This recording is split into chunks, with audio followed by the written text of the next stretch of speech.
One of the most appropriate and wise things that I've heard said about hospice is that the goal of hospice is to help you live as well as possible. It's not about helping you die, it's about helping you live. My name is Ted Winneberger. I'm one of the physicians at hospice here. My job is primarily taking care of the patients in the care center.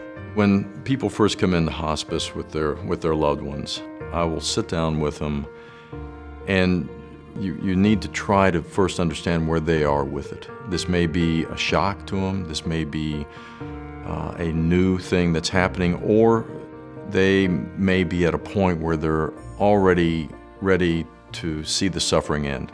And so the first thing I try to do is just reassure them that whatever we do at the care center, the first thing they're going to get is a lot of care and attention, both their loved ones and the family members. And it's really true.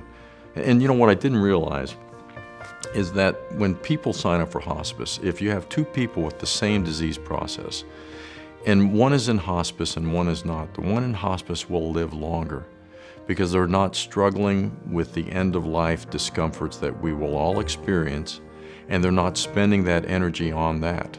They have that energy to spend in other ways, like living longer, living more gracefully, living more peacefully, living more comfortably.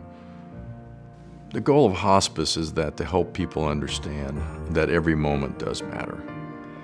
And the reality is that's the goal of life, is to appreciate all those moments.